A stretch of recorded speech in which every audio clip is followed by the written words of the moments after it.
Hey guys, welcome to another Unplugged Health series. This week, the episodes are going to be all about sleep.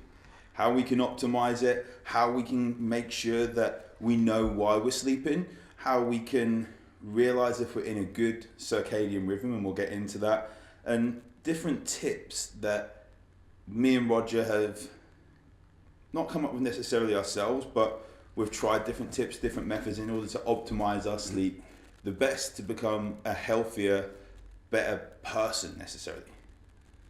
Yeah, I've been looking forward to this one because I think this is one episode that I kind of almost want as a banker for our practice because we get asked quite a lot about sleep and how the tip of how can I sleep better, and it's really an interesting subject when you look at it and look into functional medicine side of things of the function of sleep, because a lot of people I think tend to look at sleep as something separate. Yeah. I do stuff during the day and then now it's time to sleep, and then they go, I don't sleep very well, I lie there at night and I'm awake, or I don't get a quality sleep, and we've kind of almost separated sleep away from what else is happening in our lives through the day. And sleep is really only part of a natural cycle, together with being awake is also part of a natural cycle. Oh yeah. And nowadays we seem to have a kind of mindset of sleep where we're in such a busy world, and there's this kind of FOMO, the fear of missing out, which was actually diagnosed as a condition, that we think that if we sleep, we're missing out. Therefore, because things are available around the clock, people were having shift working and everything like this, we get lower and lower windows of sleep. Well, and there's a bravado, isn't there, of like, well, I can survive on 6 hours sleep. I get by 5 of, even some businessmen and women are going like 4 hours, and it's different to what you can get by with, what you is all right for you versus what your optimum is. Yeah. I was speaking to a patient earlier of this concept of, if you went away and you had 2 or 3 weeks where you were just left to your own devices, you followed just the rhythm of the day, and you went to sleep when you were ready for sleep and you woke up when you were ready. I think the first week or so you would have this big readjustment and probably sleep a lot. But down the line somewhere you would get a rhythm of being actually rested and recharged and awake and sleeping and then being active through the day. But it would actually be totally different rhythm to what we have in our modern day everyday routine. Yeah, and there was actually a study with people actually going on a camping trip. We have people say they're morning people say they're evening people, and they took 50-50 of each one of what they said they were. It wasn't scientifically proven whether they were this or that, and they actually, the evening people, when we took a camping trip, so you spend in the evening by a campfire, no electronic equipment or anything, the evening people did stay up later, but it was half an hour later. And it was the nights, it's dark, around the campfire, you've not got the blue lights or keeping yourself awake, and then it ended up that they went to sleep within 30 minutes of each other. These people that said they can't get to sleep early, and they woke up earlier as well. And that goes to show that a lot of it is what we've told ourselves, and we've kind of changed our whole environment to be there to be later in the evening, wake up later in the morning. And we've plowed ourselves with a lot of distractions of which we ideally know in ourselves more or less, I think, a time when we know we should really be getting ready or go to bed, but then there's the distraction of a TV or of some entertainment element as opposed to also that process of getting ready for sleep. But I think what I want to highlight also is that the importance of sleep. I think people forget that actually sleep has a real important function. There's a detox function. We know that the brain at night clears out a lot of lymphatic tissue, a lot of lymphatic drainage at night. It is restorative. It has a detox element of.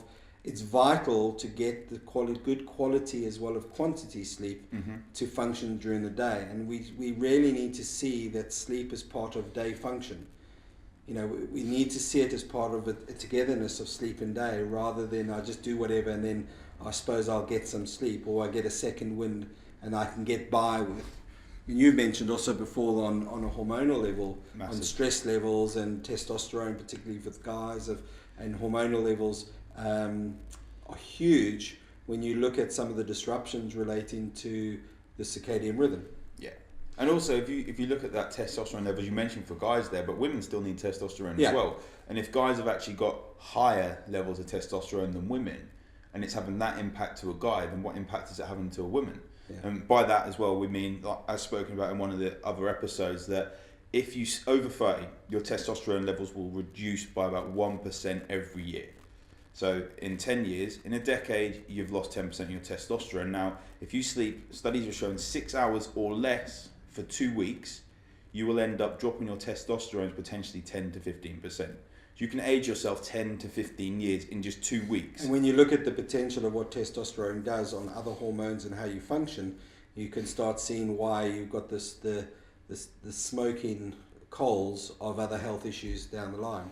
You know, the other thing also with quality and quantity of sleep is relating to sleep being a problem resulting in a knock-on effect from other health issues. Mm-hmm. You know, you go from heart disease to diabetes, mental health and mood disorders, all the way to autoimmune conditions, obesity, your immune function and musculoskeletal elements.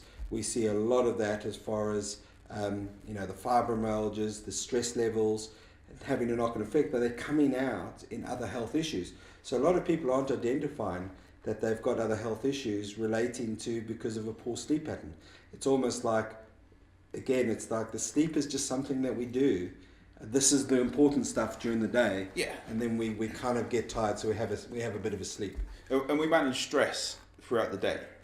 And I've got a talk coming up next week at the forum in Norwich, and I'm going to go about Jenga being basically our body, and how we have stress stackers.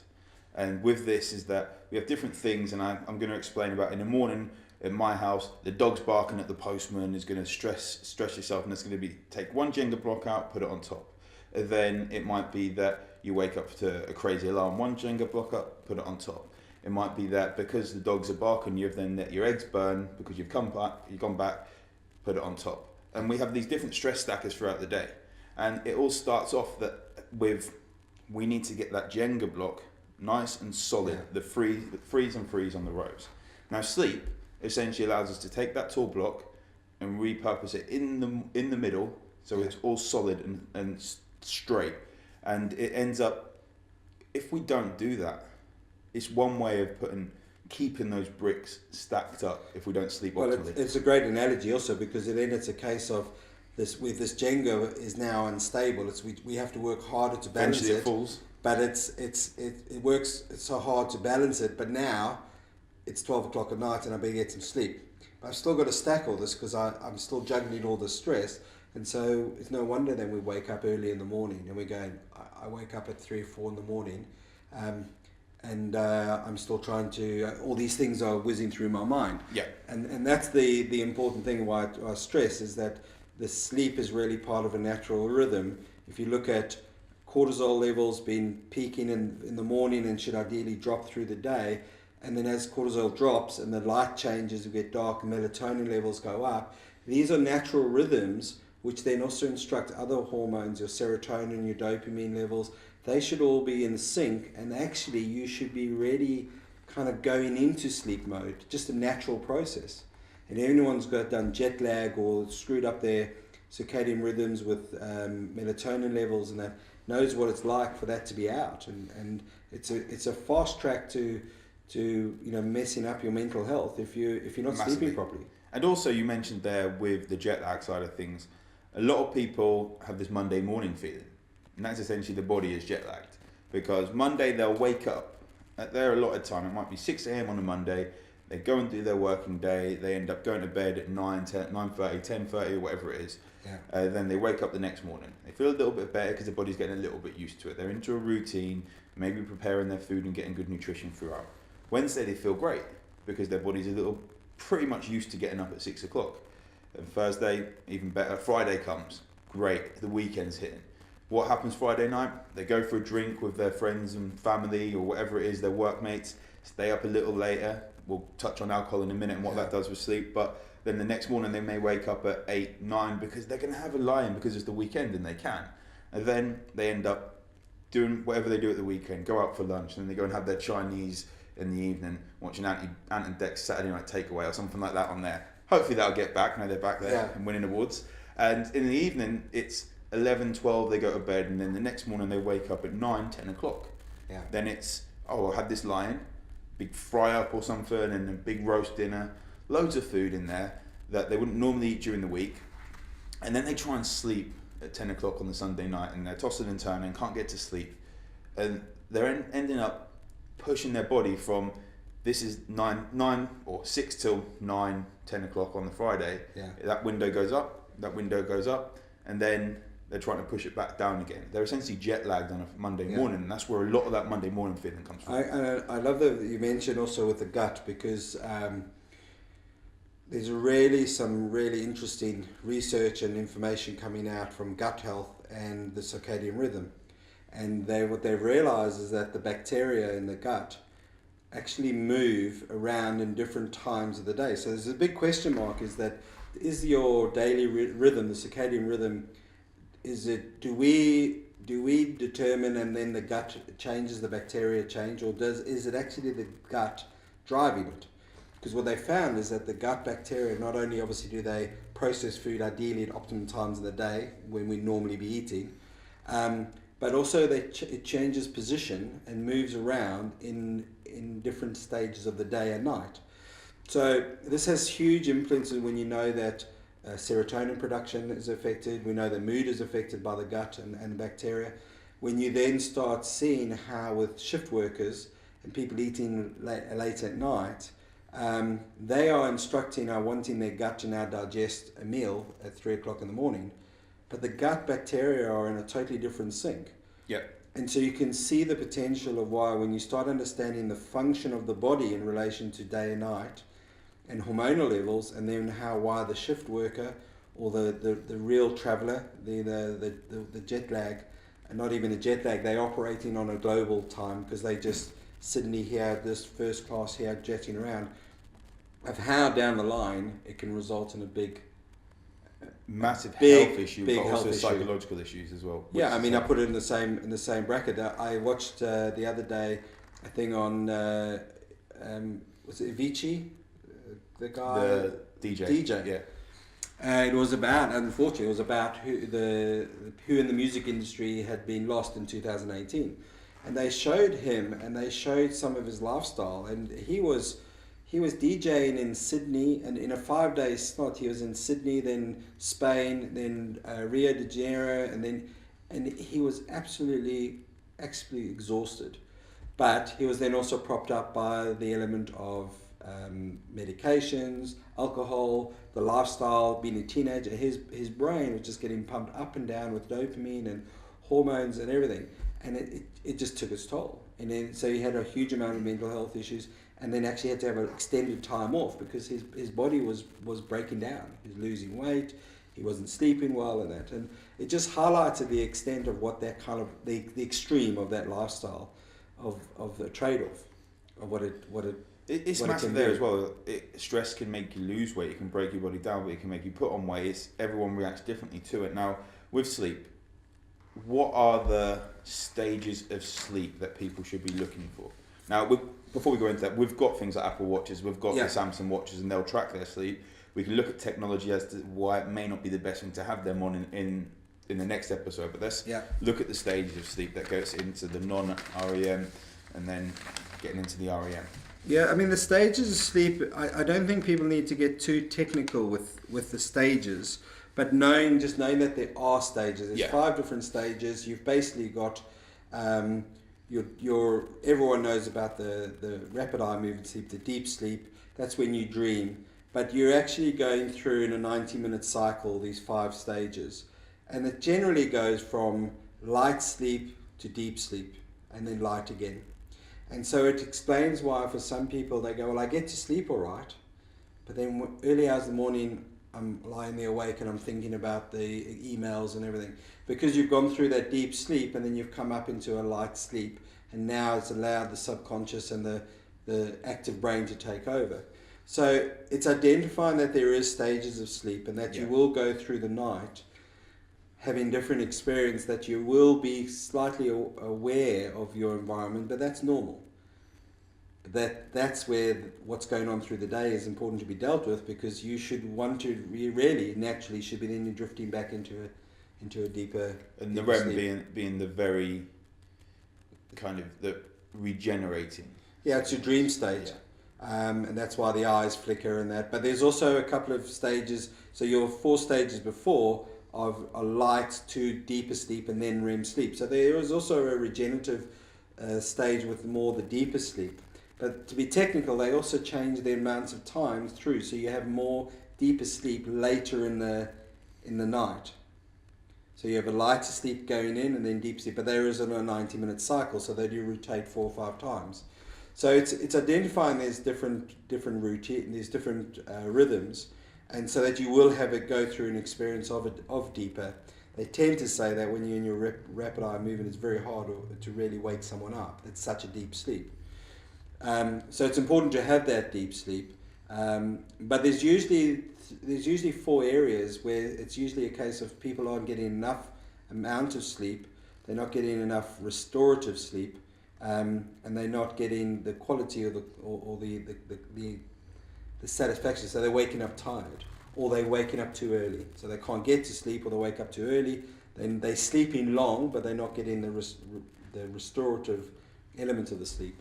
And so some of them, you need to look at each individual of what's going on in their life or lifestyle, because it can even be sometimes as simple as medication that they're on. And food timing as well. And food timing and what but stress is a big one. The stress is the interesting one, because that's the main one why people actually sleep, but they wake up, they don't get the restoration. They can actually sleep longer, but they're still tired. It's like when people have 10, 12 hours sleep and they still feel tired. Yeah, they're not getting the quality of sleep. Whereas if you get that good deep quality of sleep, you can get to 7, 8 hours sleep, but it should really, a lot of the research then suggests, 6 hours and lower is really detrimental.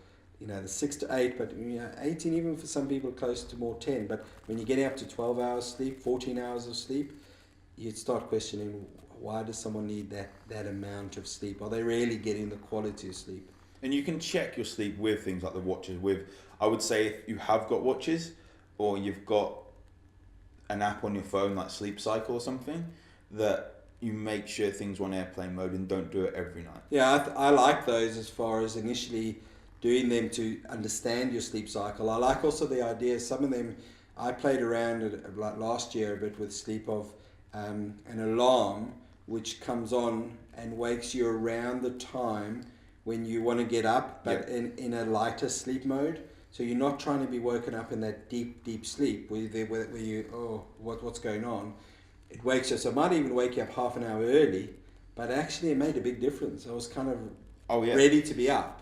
And a lot of people that I spoke to about that got defensive about it, because I don't want to wake up half an hour earlier. But no, you're actually waking up at the right time. You're actually in the cycle, in the lighter part of sleep, so you don't wake up all groggy. Yeah. You end up, if you did sleep the extra half an hour, you end up just getting back into a deeper level of sleep slightly, and you wake up like that or groggy. And that is another thing with sleep, hitting the sleep button on your alarm clock, where people do this. People do it multiple times as well.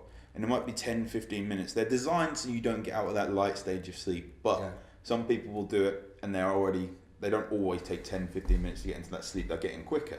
Now, if they do that, they go down into that deeper level of sleep, wake themselves up, hit sleep again. And they end up doing it 3, 4 times. And they're just trying to bounce into that dream mode where actually they're not now getting the quality of sleep. So it's actually counterproductive.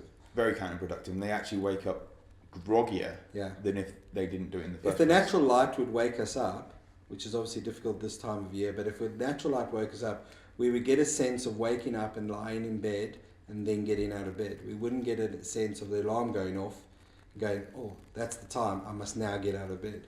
So I like the sleep cycles and people understanding that, and I like the technology being tweaked towards it. And so that's why I also like the idea of the light boxes or the light alarm clocks, which I've got a Lumi lamp is what I've got. It wakes you up over 30 minutes. Sometimes you'll wake up 10 minutes, 15 minutes before the alarm.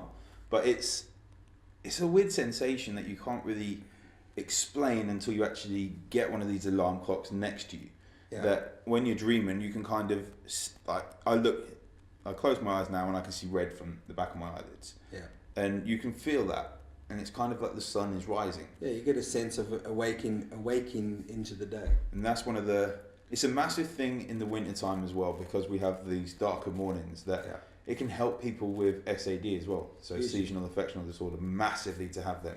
Not having a SAD lamp necessarily, which are a great thing, I've got one of them, but having this alarm clock so you're not waking up all groggy. Yeah, and then using something like the SAD lamp during the day, so now you're then creating the right day rhythm, so then at night you get the melatonin coming in, and it really is, it can be very technical, but it's actually quite basic when you look at it, a day and night of a rhythm together, rather than just thinking, sleep, I can't sleep, so I'll take something to make me sleep. It solves the problem there and then, but it doesn't really solve the rhythm of why you're out of rhythm. Yeah, and we'll get onto in the next one a little bit of technology and certain things that are going to help the cycle. But with this one, we've spoke about sleep, the importance of sleep, is impacting the hormones. It can make you a lot more stressed and be a stress stacker essentially.